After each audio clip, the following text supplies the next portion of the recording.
Hello friends, welcome to engineering academy Varanasi. जैसा कि मैंने आपको एक वीडियो में डिस्कस किया था आपके साथ कि कैसे यदि हम पंखे की स्पीड को कम करें तो उससे पावर कंजप्शन पे क्या असर पड़ता है, क्या हमें बिजली का बिल कम देना पड़ेगा, उससे क्या उससे बिजली की बचत होगी। तो इन सारी चीज़ों को मैंने वहाँ पे पूरे डिटेल में तो नहीं बताया था, क्योंकि वहाँ पे मैंने वीडियो बनाया था जिससे सारे लोग आसानी से केवल समझ सकें। मैं उसके डेप्थ में नहीं गया था। तो यदि आप वो वीडियो देखना चाहते हो तो उस वीडियो का लिंक मैंने डिस्क्रिप्शन में ऑलरेडी दे दिया है, आप देख सकते हो। और यदि आपको वहाँ पे कुछ डाउट्स रह गए होंगे तो वो इस वीडियो में क्लियर हो जाने हैं। ठीक है, यहाँ पे इस वीडियो में आपको समझा के ही रहूँगा कि कैसे आखिरकार फ़ैन वर्क करता है, कम स्पीड पे क्या होता है, ज़्यादा स्पीड पे क्या होता है, और ये स्पीड कम और अधिक होता कैसे है। तो चलिए देर किस बात की, स्टार्ट करते हैं वीडियो को।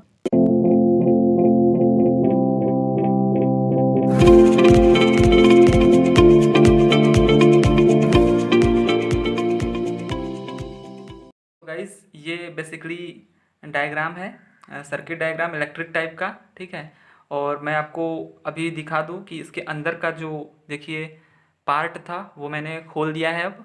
और आप देख सकते हो यहाँ पे सिंपली मैं इसके वर्किंग को यदि आपको समझाऊं, ये काफ़ी देखिए मतलब पुराना हो चुका था। ठीक है, दिखने से इसकी कंडीशन पता चल जा रही है कि भाई रहने दे, तुझसे नहीं होगा। तो देखिए यहाँ पे मैं आपको दिखा रहा हूँ कि कैसे सर्किट डायग्राम इसका वर्क करता है। तो आप देख सकते हो यहाँ पे ये जो सप्लाई आप देख रहे हो, 220 वोल्ट का ये सप्लाई गई हुई है। ये फैन से डायरेक्टली कनेक्टेड ना होकर के एक रेगुलेटर के थ्रू कनेक्टेड है, और ये वाला पार्ट रेगुलेटर है। ठीक है, जो कि मैं यहाँ पे आपको दिखा रहा हूँ हाथ में, इतना बड़ा सा। ठीक है, पहले इतना बड़े बड़े होते थे। तो ये रेगुलेटर यहाँ पे इसके साथ फ़ैन और सप्लाई के साथ सीरीज़ में कनेक्टेड होता है। ठीक है, यहाँ से ये देखिए वायर जो गया है, ये वायर क्या करेगा, फ़ैन ये स्विच बोर्ड तक जाएगा। मतलब तो देखिए बेसिकली मैं ये समझाना चाह रहा था कि ये जो रेगुलेटर आप देख रहे हो हाथ में, यही यहाँ पे सीरीज़ में कनेक्टेड है इस फ़ैन और सप्लाई के साथ। और इसमें आप ये जो रजिस्टर्स देख रहे हो, ठीक है, वो यहाँ पे भी आप देख सकते हो। ठीक है, यदि मैं आपको दिखाऊं तो इसमें देखिए वैल्यूज़ भी लिखी हुई हैं, यदि आपको दिख रहा हो तो देखिए हर एक पॉइंटर पे मतलब 140, 110, 120, 130 ओम ऐसे कर करके हर एक जब यहाँ पे आप नॉब को घुमाओगे तो उसके हिसाब से यहाँ पे वैल्यूज़ दी गई हैं। तो चलिए इसके ऑपरेशन को थोड़ा देख लेते हैं कि कैसे ऑपरेट करना है इसको। देखिए जैसे आप 220 वोल्ट सप्लाई देते हो, ठीक है, तो सप्लाई जैसे ही यहाँ पे पहुँचती है, सपोज़ करो कि ये आप रेगुलेटर नहीं लगाए हो और ये डायरेक्टली इससे कनेक्टेड है 5 पॉइंट पे। ठीक है, तो ऐसी कंडीशन में क्या होगा कि ये 220 वोल्ट जो आपको यहाँ पे टोटल 220 वोल्ट मिल जाएगा। ठीक है, तो इससे जो फ़ैन की स्पीड होगी वो क्या होगी, अच्छी खासी होगी। मीन्स फ़ैन की स्पीड पूरे अपने फुल स्पीड पे होगी 100%।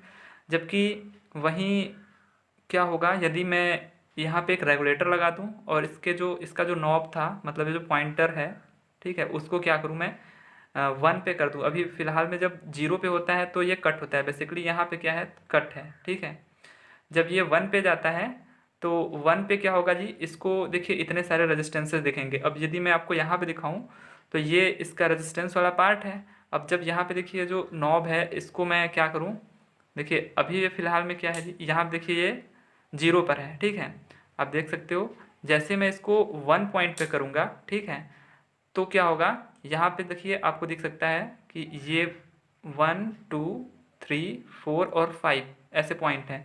जैसे ही इस 1 वाले पॉइंट पे जाएगा तो यहाँ पे इसको इतने सारे रेजिस्टेंस दिखेंगे। ठीक है, 140, 110, 120, 130 ओम का, ये सारे सीरीज़ में कनेक्टेड हैं, तो ये सारे ऐड हो जाएंगे।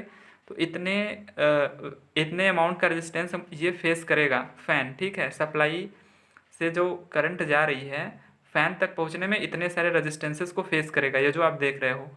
तो इससे क्या होगा कि यहाँ पे सब फैन के पास 220 वोल्ट नहीं पहुँच पाएगा, केवल कुछ ही वोल्टेज पहुँच पाएगा, जिस सपोज कर लेते हैं कि 150 के अराउंड पहुँचेगा। ठीक है, सो गाइज यहाँ पे आप देख सकते हो कि वोल्टेज कम है। अब वोल्टेज यदि कम हुआ तो क्या होगा, अब देखिए फ़ैन को चलाने के लिए एक तार की ज़रूरत पड़ती है। ठीक है, हालांकि ये सेल्फ स्टार्टिंग नहीं होता, इसका मोटर जो इंडक्शन मोटर इसमें यूज़ होता है सिंगल फेज, उसको स्टार्ट करने के लिए हम कैपेसिटर लगाते हैं, उसके वर्किंग को हम दूसरे वीडियो में समझेंगे।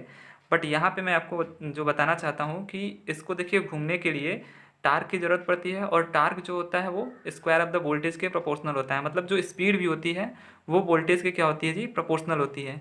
तो जैसे ही हम क्या करेंगे, वोल्टेज को कम कर देंगे तो स्पीड भी क्या हो जाएगी, हमारी कम हो जाएगी। तो यहाँ वोल्टेज देखिए, इनकी वजह से जब ये 1 पे है ये वाला चीज़ पॉइंटर, तो कम स्पीड है। जैसे जैसे हम इसको बढ़ाते जाएंगे, जैसे सपोज करिए हमने यहाँ पे कर दिया, ठीक है, तो ये वाला जो वायर आपको दिख रहा है ये अब ये ख़त्म हो जाएगा, मतलब इसका कनेक्शन हट जाएगा। अब इससे आके ये कनेक्ट हो जाएगा। तो अब जो मैं पेन दिखा रहा हूँ इसके बाद के जितने रेजिस्टेंस है वो यूज़ में आएंगे, ठीक है। इसी तरीके से आप 3 पे, 4 पे और 5 पे करोगे तो ये जो आपको दिख रहे हैं कनेक्शंस वो क्या होते जाएंगे, हटते जाएंगे, हटते जाएंगे, और एक समय ऐसा आएगा कि ये पूरा का पूरा रजिस्टर ही हट जाएगा। जब ये पूरा का पूरा रजिस्टर हट जाएगा तो यहाँ पे जो वोल्टेज है वो पूरी पूरी 220 वोल्ट यहाँ पे इसको मिलने लगेगी। तब इसकी स्पीड क्या हो जाएगी, फुल हो जाएगी, मतलब 100% स्पीड पे ये रोटेट करने लगेगा। क्यों? क्योंकि यहाँ पे वोल्टेज पूरा का पूरा मिल रहा है, और टार्क जो होता है वो वोल्टेज के प्रोपोर्शनल होता है, मीन्स स्पीड भी जो होता है वो वोल्टेज के प्रोपोर्शनल होता है। तो इस वजह से आपका फ़ैन तेज़ी से घूमने लगता है। अब यहाँ पे जो मेन मुद्दा है कि पावर कंजप्शन वाला, तो देखिए यहाँ पे वोल्टेज यदि कम है और करंट भी कम जाएगा, क्योंकि रेजिस्टेंस, देखिए यहाँ पे वोल्टेज यदि कम है, रजिस्टेंसेस ज़्यादा हैं, तो करंट भी कम जाएगा। तो ओवरऑल जो हमारा पावर होगा, एक्टिव पावर की यदि बात करें तो वो क्या होगा, हमारा पावर कम होगा। क्यों? क्योंकि वोल्टेज और करंट कम है। But dear viewer, dear friends, यहाँ पे आपको ध्यान देने वाली बात यह है कि पावर तो यहाँ पे कम हो गया, बट यहाँ पे आप रजिस्टर्स में क्या देख सकते हो कि कुछ ना कुछ लॉसेस होंगे जो हीट के रूप में हमें दिखेंगे, ठीक है। तो आपने यहाँ पे सब बिजली का बिल ज़रूर बचाया, बट उसके चक्कर में आपने थोड़ा लॉस भी कर दिया, ठीक है, पावर को लॉस किया हीट के रूप में। तो ओवरऑल यदि देखा जाए ना तो कम स्पीड पे क्या होता है, कम स्पीड पे आपका जो पावर कंजप्शन है वो कम होता है, ठीक है, ऐसी बात नहीं है, कम होता है इन कंपेरिजन टू जब आपकी स्पीड क्या हो, हाई हो, ठीक है। स्पीड यदि हाई होगी तो ज़्यादा पावर कंजप्शन होगा in comparison to low speed के। लेकिन ये है कि ये वाला जो रेगुलेटर आप देख रहे हो इसमें हमको लॉसेस देखने को मिलती हैं, जो कि इस पावर कंजप्शन को जो आपका कम हो रहा है उसको थोड़ा कंपनसेट कर देती है। कहने का मतलब ये है कि ये आपका जो रेगुलेटर है वो थोड़ा पावर लॉस भी देती है। इस वजह से आप देखते होगे कि अभी ये रेयरली ही यूज किया जाता है, जो पैसे बचाते हैं वहीं इसको ले आते हैं, थोड़ा सस्ता मिल जाता है इस वजह से, ठीक है। तो आई होप कि आपको इसकी वर्किंग थोड़ा समझ में आई होगी। मैंने आपको लाइव भी दिखा दिया कि कैसे होता है, देख सकते हैं आप यहाँ पे कैसे यहाँ पे कट होता है, कैसे नहीं होता है। तो आई होप कि आपको ये समझ में आया होगा। अब इसी चीज़ से बचने के लिए हम क्या करते हैं, दूसरे रेगुलेटर का यूज़ करते हैं, जो कि अब थोड़ा मॉडर्न टाइप के आते हैं। वैसे आते तो कई तरह के हैं, जैसे ये रजिस्टिव टाइप का हो गया, अभी एक इंडक्टिव टाइप का आता है, एक कैपेसिटर केवल कैपेसिटिव टाइप का आता है, और एक जो होता है वो इलेक्ट्रॉनिक्स में जैसे डायक और ट्रायक बेस्ड आता है। तो मैं आपको वहीं डायक और ट्रायक बेस्ड अगला बताऊँगा। तो यहाँ पे मैं एक चीज़ बता दूँ, कंक्लूज़न क्या निकला कि आप यदि लो स्पीड पे फ़ैन को चलाते हो तो आपका पावर कंजप्शन कम होगा, और हाई स्पीड पे चलाते हो तो आपका पावर कंजप्शन ऑब्वियसली अधिक होने वाला है। एक चीज़ और यहाँ पे कि आप जैसे लाइट कट गई, आप चाहते हो कि मैं फ़ैन से हवा भी लूँ इन्वर्टर के थ्रू, तो आप सोचते हो यार बैटरी ख़त्म होगी, तो आप ऐसा करो उसको लो स्पीड पे करके चलाओ, थोड़ा तो हवा मिलेगा, आपका पावर कंजप्शन भी कम होगा, ठीक है। तो आप लो स्पीड पे करके अपनी बिजली को बचा सकते हो, ठीक है। तो आई होप कि समझ में आया होगा ये चीज़। चलते हैं हम नेक्स्ट इलेक्ट्रिक टाइप के रेगुलेटर पे। तो गाइज़ यहाँ पे आप देख सकते हो कि मेरे हाथ में इस समय एक इलेक्ट्रिक टाइप का रेगुलेटर है, ठीक है, जिसमें कि डायक और ट्राइक यूज हुआ है। तो इसमें मैं आपको बता दूं कि सबसे जो अच्छा रेगुलेटर इस समय आ रहा है लेटेस्ट में वो कैपेसिटर टाइप का होता है। तो कैपेसिटर टाइप का मेरे पास है नहीं रिसेंट में, तो मैं आपको डायक और ट्राइक वाला समझा देता हूँ। देखिए इसमें क्या है ना कि फ़ैन जो होता है वो इस बार जो इलेक्ट्रिक टाइप के रेगुलेटर के साथ कनेक्टेड होता है, बट वहाँ पे हम देखेंगे कि इसके साथ देखिए पैरेलल में एक कैपेसिटर भी कनेक्टेड होता है। कैपेसिटर का क्या काम होता है, ये जो ट्रैक आपके लगे हुए हैं उनको ट्रिगर करना, ठीक है। यहाँ बेसिकली ट्रिगरिंग करके वोल्टेज की चॉपिंग की जाती है। चॉपिंग करने का मतलब है कि वोल्टेज को कट किया जाता है, ठीक है। कट कैसे किया जाता है मैं आपको वेव फॉर्म के थ्रू समझाता हूँ। देखिए पहले क्या होता है, जैसे यहाँ पे आप 230 वोल्ट या 220 वोल्ट सप्लाई देते हो, ठीक है। तो होता कुछ यूँ है कि एक तरफ आप फ़ैन के एक साइड से रेगुलेटर को कनेक्ट कर देते हो, इस रेगुलेटर को। उसके बाद आप क्या करते हो, उसके बाद देखिए यहाँ पे जब इसके क्रॉस करंट देखिए जो है इसके भी क्रॉस आता है और यहाँ पे भी इसके क्रॉस भी आता है, ठीक है। तो यहाँ पे हमने लिमिट करंट को लिमिट करने के लिए, ज़्यादा करंट ना आए, यहाँ पे एक रजिस्टर लगा रखा है। जब इस वजह से यहाँ पे काफ़ी कम करंट आएगा, इसलिए यहाँ पे भी आप सोच सकते थे कि लॉसेस हो जाते हैं, लेकिन यहाँ पे माइन्यूट सा लॉस होता है। और यहाँ पे हमने एक वेरिएबल रजिस्टर लगा रखा है।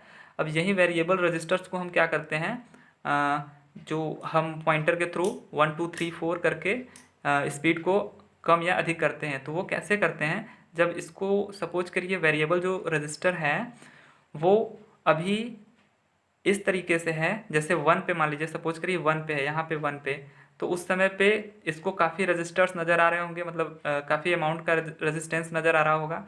तो ये जो कैपेसिटर लगाया गया है ना, वो कैपेसिटर चार्ज भी काफ़ी धीरे होगा, मतलब ये जो वोल्टेज राइज अप होता है इसमें कैपेसिटर में, वो भी धीरे धीरे होगा। तो वोल्टेज यदि यहाँ पे धीरे धीरे राइज होगा तो ये ट्रिगर भी धीरे धीरे कराएगा, क्योंकि इसका एक फायरिंग एंगल होता है। आप इसका कैरेक्टरिस्टिक यदि देखो डायग्राम में, जैसा कि मैंने दिखा रखा है कैरेक्टरिस्टिक डायग्राम इसका, कि ये 30.8 वोल्ट के करीब क्या होते हैं, ट्रिगर हो जाते हैं, फायर हो जाते हैं। तो जब तक ये 30.8 वोल्ट पे ना पहुँचे तब तक ये क्या होता है जी, ऑफ होता है, ठीक है। जैसे हम अगर 1 पॉइंट पे बात करें तो देखिए जब तक ये 30.8 पे नहीं पहुँचा तब तक ऑफ है। और यहाँ पे देखिए 30.8 तक पहुँचने में काफ़ी टाइम लगा, क्योंकि यहाँ पे रेजिस्टेंस की वैल्यू अधिक थी, तो इसको ज़्यादा देर लगा 30.8 तक पहुँचने में। तो आपके फ़ैन की जो स्पीड होगी वो भी स्लो होगी। क्यों? क्योंकि यहाँ पे देखिए ऑफ पोजीशन में ज़्यादा है, ऑन पोजीशन में केवल इतना ही पार्ट है। देखिए एक साइकिल की यदि हम बात करें, ठीक है, ये पूरी एक साइकिल है, तो यहाँ पे देखिए ऑफ ज़्यादा देर रहा है, ऑन कम ही देर रहा है। तो इस वजह से आप इसका एवरेज वोल्टेज यदि आप निकालोगे, ठीक है, एवरेज वोल्टेज निकालोगे तो वो कम आएगा, एवरेज वोल्टेज कम आएगा in comparison to original voltage के। ओरिजिनल वोल्टेज में क्या हो रहा है, जब ये पूरा का पूरा आप क्या कर दो, 0.5 पे कर दो इसका पॉइंटर, तो क्या होगा जी कि आपका जो कैपेसिटर है वो जल्दी चार्ज हो जाएगा, जल्दी 30.8 पे पहुंच जाएगा और पूरा का पूरा यहाँ पे, यहाँ से यहीं पे ट्रिगर हो जाएगा। और यहीं पे ट्रिगर होने की वजह से जब आप इसका एवरेज वोल्टेज निकालोगे तो ये ज़्यादा आएगा। वहीं यदि हमको मान लीजिए सपोज करिए 75 to 80% स्पीड पे लाना है, मतलब 3 या 4 पे सपोज करिए आपको करना है, ठीक है, जैसा मैंने लिख रखा है, तो वहाँ पे आप देखोगे कि ये जो कैपेसिटर है, मीन्स यहाँ पे वेरिएबल रजिस्टर जो है वो क्या होगा, 4 पॉइंट पे आने की वजह से कुछ रेजिस्टेंस की वैल्यू कम हो जाएगी, लेकिन पूरा जीरो नहीं होगा। और ये कैपेसिटर भी बहुत जल्दी चार्ज होगा, लेकिन इसके जितना जल्दी नहीं, जबकि हम 100% पे जो ले रहे थे स्पीड पे। तो ये 30.8 पे पहुँचने पे कुछ ही टाइम लेगा, लेकिन इससे तो जल्दी हो जाएगा जब हम 1 पे थे। तो यही बेसिकली यहाँ पे हुआ है कि देखिए इसमें ऑफ टाइम कम है in comparison to on time. तो ऑफ टाइम देखिए कम है, ऑन टाइम जाते हैं, ऑफ टाइम कम है, ऑन टाइम जाते हैं। तो इसी तरीके से यहाँ पे वोल्टेज की देखिए चॉपिंग, ये जो कट हो जा रहा है वोल्टेज ना कुछ देर के लिए, वही चॉपिंग है। यहाँ पे ज़्यादा चॉपिंग हुई, यहाँ पे कम चॉपिंग। तो कम चॉपिंग हुई मतलब ऑन ऑफ, ऑन ऑफ, यहाँ पे ऑफ कम रहा, ऑन ज़्यादा रहा। तो इस वजह से जो एवरेज वोल्टेज आप निकालोगे वो भी कम आएगा, ठीक है। वो कम आने की वजह से यहाँ पे जो स्पीड होगी आपकी फ़ैन की वो भी कम होगी, क्योंकि मैंने पहले ही बता रखा है कि जो स्पीड है वो वोल्टेज पे डिपेंड करती है। जितना आप वोल्टेज रखोगे उतना ही ज़्यादा स्पीड होगी। तो अब यहाँ से भी आप कंक्लूज़न निकाल सकते हो कि आप जब क्या करोगे, वेरिएबल रेजिस्टेंस जब यहाँ पे आपको दिख रहा है 1 2 3 4, 1 पे करोगे तो कम वोल्टेज होगा, तो कम पावर कंजप्शन होगा। अगर जब 5 पे करोगे आप तो 5 पे पूरा फुल स्पीड पे होगा, तो वहाँ पे ज़्यादा वोल्टेज है तो ज़्यादा पावर कंजप्शन होगा। तो ओवरऑल जो रिजल्ट निकल के आता है कि आप जितना ही स्पीड को बढ़ाओगे, जितना ही स्पीड को बढ़ाओगे तो क्या होगा, आपका पावर कंजप्शन ज़्यादा होगा, इलेक्ट्रिसिटी बिल जो आपकी होगी वो ज़्यादा आएगी। तो आप अगर चाहते हो कि बिजली का बिल कम आए तो आप कम स्पीड पे पंखे को रोटेट कराओ। तो या फिर आपके जैसे बिजली चली जाती है, आप इन्वर्टर से चाहते हो चलाना, तो आप कम स्पीड करके चला सकते हो, इससे आपके बिजली कंजप्शन जो होगी वो कम होगी, ठीक है। तो आई होप कि आपको ये सर्किट डायग्राम थोड़ा समझ में आया होगा कि कैसे ये वर्क कर रहा है। मैंने एक सिंपल वे में समझाया, एकदम पूरे डीप में तो नहीं गया, लेकिन ऐसा समझाया कि हो सकता है आपको समझ में आया हो। यदि आपको समझ में आया होगा तो प्लीज़ वीडियो को लाइक करिएगा, शेयर करिएगा और सब्सक्राइब करिएगा चैनल को, ठीक है। तो चलिए चलते हैं, मिलेंगे नेक्स्ट वीडियो में, तब तक के लिए धन्यवाद। और देखिए यहाँ पे मैं यदि आपको बता दूँ तो आपको कौन सा रेगुलेटर लेना है, नॉन मूवेबल टाइप, ठीक है, मूवेबल टाइप नहीं। ये देखिए जो स्टेप जिसमें होते हैं, ठीक है, स्टेपलेस नहीं लेना है, जिसमें 1 2 3 4 आप कर सकते हो। और एक होता है जिसको आप पूरा मतलब मूवेबल होता है, आप उसको घुमा देते हो, वो नहीं लेना है। आपको नॉन मूवेबल लेना है जिसमें स्टेप्स होते हैं, ठीक है। तो आई होप कि आपको ये वीडियो पसंद आया होगा और समझ में आया होगा। तो मिलते हैं अपने नेक्स्ट वीडियो में। Okay ji, thank you.